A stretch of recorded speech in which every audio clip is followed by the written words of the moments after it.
Hi, I'm Mark Hickey from the Harlequins Foundation, and today is White Ribbon Day, which is a UN-backed international day for the elimination of violence against women. And you might wonder, why am I speaking to you about that? Well, there's two broad reasons. One, from the club and the foundation side, we passionately believe that we have a position in society that we should talk and discuss about issues like this that hopefully people will listen to and take note of.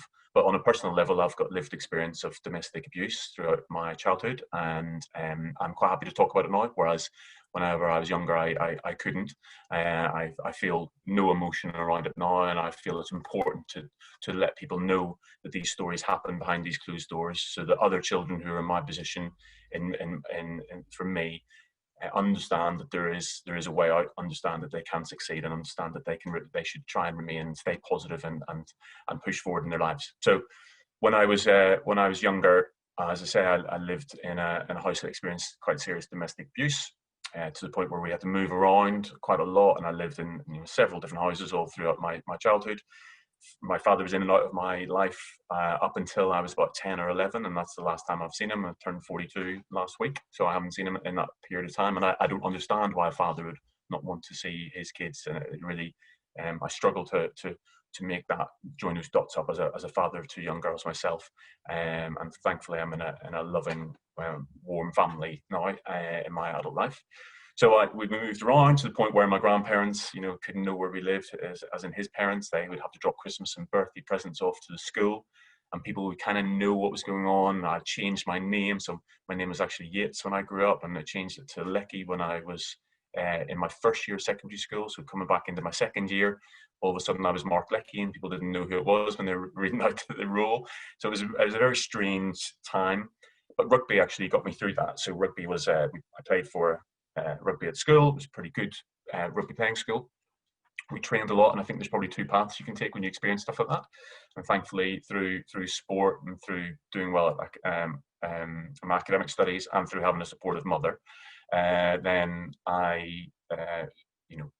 hopefully chose the right path. I'm sure I know I made lots of mistakes, and I made lots of bad decisions, and I will continue to do so throughout the rest of my life, but as we all do. But I'm thankful of the person I've become now. So rugby was a real influence. It really channeled that aggression. It really helped me throughout that period of time when I couldn't talk about it and no one really knew what was going on. And it's really, really interesting for me now. I'm at the foundation, and one of the things we're looking to do, and a lot of our programs are around developing resilience, and one of the key aspects of what we're doing is how kids can stay positive and aim high. They're two of the fundamental building blocks for the essential skills that we're trying to embed throughout our programs. And for me, that's really, really important, because if young people are experiencing domestic abuse, are living in those households, or have lived in those households, I've become the person I am as a result of that. And I'm quite proud of the person I am. I have lots of faults, but hopefully I've got lots of positives as well.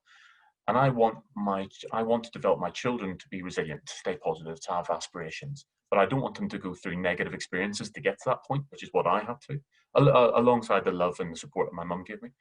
So how do we do that? And what we're trying to do as a foundation, and through our sport and through the support of the club, is to help support these young people. It won't all be about domestic violence, but there's an awful lot of it going on. We've seen a rise in it through the pandemic and the media reporting this huge rise in domestic violence as people have been locked together and put under pressure. That can we support these young people to build these skills, to know that there is a better life, to know that there's something after that, to know that they can progress, that they can have their aspirations and they can succeed in life. And I passionately believe in it, and it's one of the things that's really driving me, and clearly has been a real subconscious and conscious driving force for me in how we've developed our programming. So that is why we're here to support White Ribbon Day. I hope that people can listen to the message. I hope the message means something more, and there's a personal story to it. It's got more credibility and authenticity to hear this. I hope no one else is experiencing or has experienced what I've gone through.